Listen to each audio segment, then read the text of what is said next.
अस्सलाम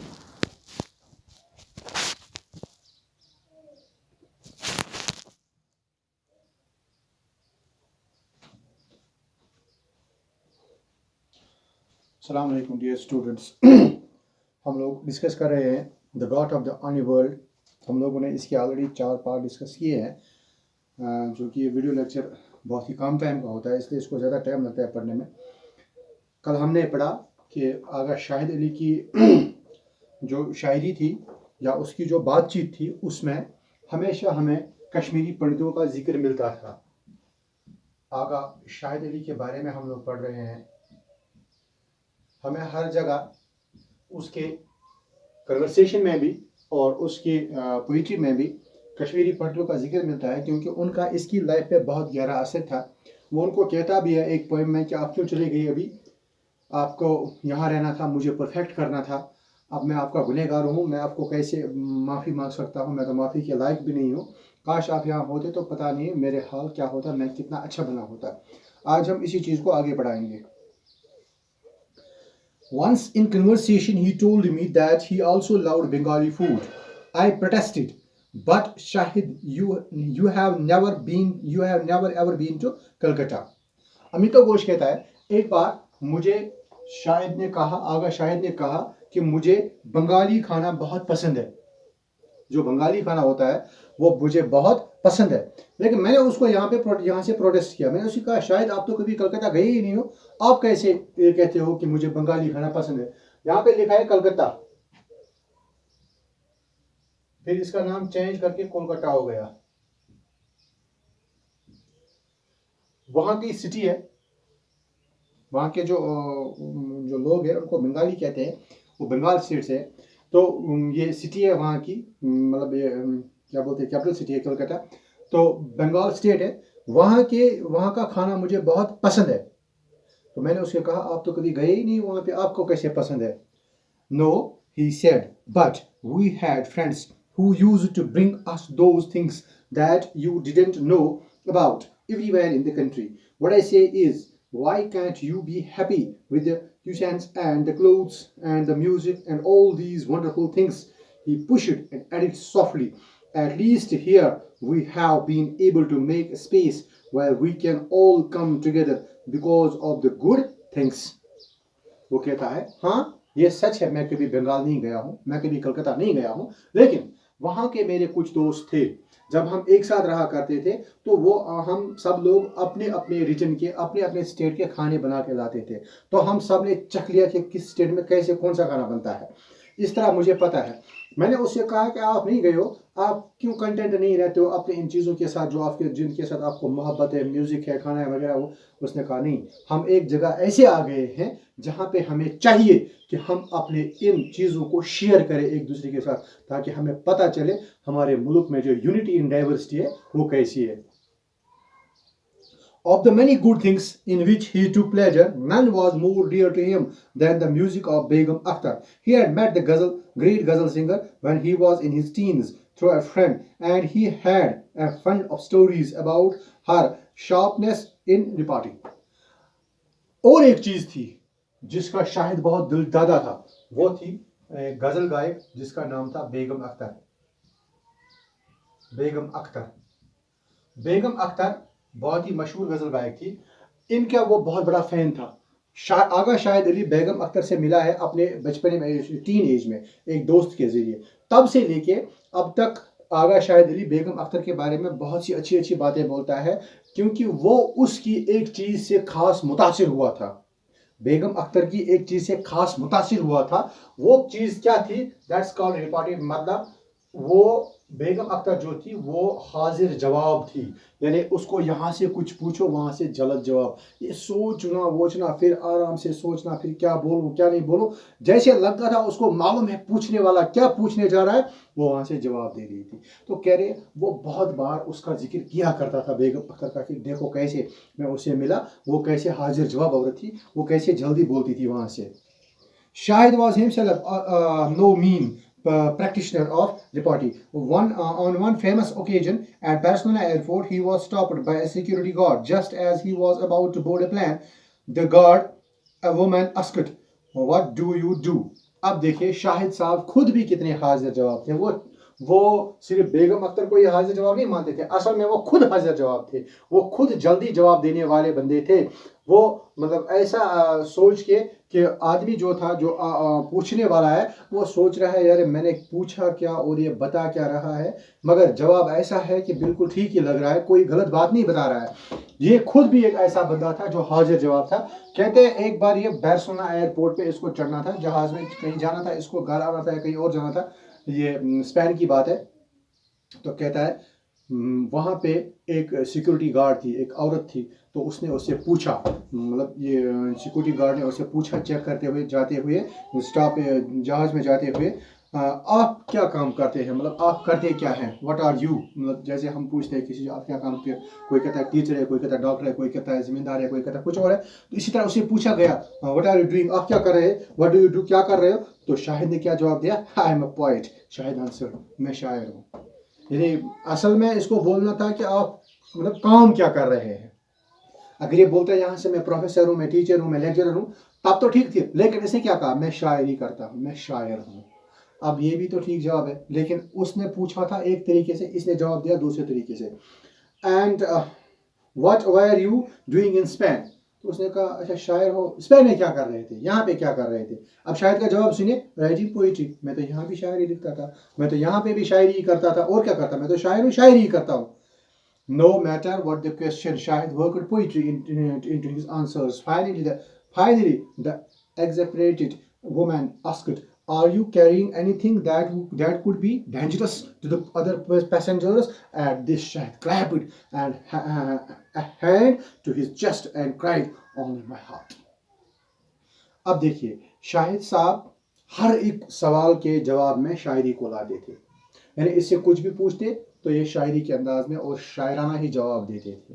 फिर उस औरत ने, उस सिक्योरिटी गार्ड ने एक और सवाल पूछा, अच्छा आप बताइए मुझे, आपके पास कुछ ऐसा है, आपके साथ कुछ ऐसा है जिससे दूसरे पैसेंजर्स को खतरा हो सकता है, ने कोई ऐसी चीज जिससे दूसरे जो सफर करने वाले जहाज में उनको कोई खतरा हो सकता है। तो शाहिद ने क्या कहा, यहाँ भी शायरी, उसने कहा ऐसे थपथपा के, हाँ मेरा दिल है, my heart, I carry my heart, यानी मेरा दिल है, अगर हो सके तो इससे किसी को खतरा हो सकता है, बाकी मेरे पास ऐसा कुछ नहीं है। This was one of the great wilderness moments and it was to occasion the poem Barcelona Airport। यही वो वक्त था।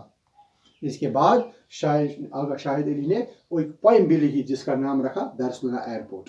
He treasured these moments. I long for people to give me an opportunity to answer questions. He told me once. On May 7, I had the good fortune to be with him when one such occasion, one such opportunity presented itself. Shahid was teaching at Manhattan's Broad College in the spring semester of 2000, and this was to be his last class indeed, the last he was ever to teach. The class was to be a short one, for he had an appointment at the hospital immediately afterwards. I had heard a great deal about the brilliance of Shahid's teaching, but this was the first and only time that I was to see him perform in a classroom. It was evident from the moment we walked in that the students adored him. They had printed a magazine and dedicated the issue to him. Shahid, for his part, was not in the least subdued by the sadness of the occasion. From beginning to end, he was sparkling diva, actor incarnate, brimming with laughter and nakra. When an Indian student walked in late, he greeted her with the cry, "Ah, my little subcontinental has arrived." Clasping his hands, he feigned a swoon. It's still such a tide of patriotism in me to behold another South Asia. हाँ, अब देखिए शाहिद साहब ने Barcelona airport पे एक poem लिखी। इसके बाद शाहिद ने मुझे कहा, अमितो लिखने वाले जो अमितो घोष हैं ये कहते हैं, शाहिद ने मुझे कहा मैं तो लोगों से मिलता हूं, मैं चाहता हूं वो सवाल करे ताकि मैं उनको जल्दी से जवाब दूं यहाँ से। अब मुझे भी एक मौका ऐसा मिला, मैंने सोचा चलो मैं भी देखूं ये लोगों के साथ कैसे मेल मिलाप करते हैं, बाकी जो अनजाने लोग होते हैं उनसे कैसे मेल मिलाप और कैसे वो जल्दी जवाब देते हैं, हाजिर जवाब कैसे है। एक बार एक मौका मुझे आया, शाहिद साहब पढ़ा रहे थे मैनहट्टन के ब्रांच कॉलेज में, मैनहट्टन सिटी है वहां के एक ब्रांच कॉलेज में पढ़ाते थे। मैनहट्टन सिटी के ब्रांच कॉलेज में पढ़ाते थे। तो कहते हैं कि वहाँ पे जब मुझे मौका मिला इसके साथ जाने का, ये उसका वहाँ पे लास्ट क्लास था और शायद ज़िंदगी का भी लास्ट क्लास था, लेकिन क्लास छोटी होने वाली थी क्योंकि उस क्लास के बाद, उस लेसन के बाद उसका एक डॉक्टरी चेकअप होने वाला था। उस बेचारे का तो पता था वो ट्यूमर वगैरह है, तो उसका वो होने वाला था, तो इसके लिए हमें क्लास छोटी देनी पड़ी, तो मुझे भी उसने साथ लिया। जो ही हम कॉलेज में दाखिल हो गए, आप खुद सोचिए एक टीचर के लिए इससे बड़ी रेस्पेक्ट की बात क्या होगी कि जो ही हम कॉलेज में दाखिल हो गए, जो भी मिलता वो ऐसे अदब के साथ इसके साथ पेश आता, यानी वो सलाम वहीं से ठोकता, दूर से कहता कि सर आ रहे हैं, यानी इसके साथ लड़के लड़कियां मिलने आ रही है, यानी उनको इतना शौक है इसके साथ बात करने का, इसको सलाम करने का। तो वो आ रहे, हमने देखा, मैं तो बहुत ही मुतासिर हो गया। और दूसरी बात, उन लोगों ने उन स्टूडेंट्स ने वहाँ पे एक मैगजीन बनाया था, यानी जो हायर सेकेंडरीज होती है, कॉलेजेस होते हैं, वहाँ से मैगजीन्स निकलते हैं अपने, उस मैगजीन के फ्रंट पेज पे भी इसका वो फोटो वगैरह, नाम वगैरह, और इसी को डेडिकेट किया था, यानी उस मैगजीन को इसके नाम का बनाया था, यानी इसी के नाम डेडिकेट किया था। ये तो बहुत बड़ी इज्जत की बात होती है।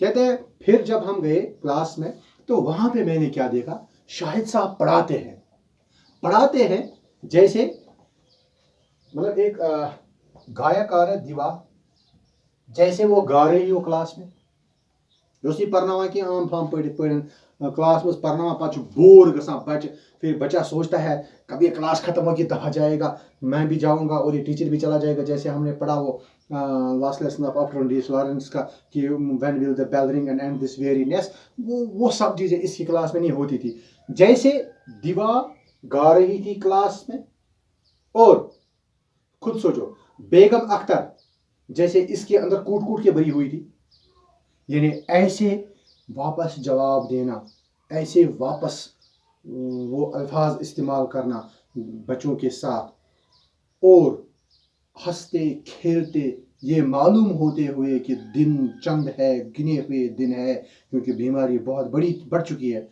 ऐसे हंसते खेलते पढ़ाना, ये तो बहुत देखने वाली बात थी, ये लफ्ज़ों में बयान नहीं हो सकती है।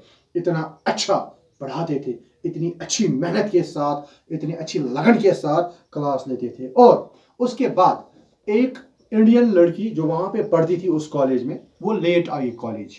जो ही उसने दरवाज़ा नॉक किया, शाहिद साहब ने दरवाज़ा खोला, उसने देखा और इतना खुश हुआ, हाथों को ताली बजा के उस लड़की का इस्तेकबाल किया और कहा आहा, मतलब मेरे अंदर जो हुब्बुल वतनी की मौजें हैं वो दौड़ जाती हैं, वो उड़ जाती हैं, समंदर में जैसे लहरें उड़ती है, मौजें उड़ती है, ऐसे ही मुझ में, अगर शाहिद अली में वो मोहब्बत हुब्बुल वतनी की लहरें उड़ जाती हैं, दौड़ जाती हैं, जैसे जो ही मैं अपने देश, अपने इस सब कॉन्टिनेंट बरसगीर के किसी स्टूडेंट को यहाँ पे देखता हूँ तो मैं कितना खुश होता हूँ।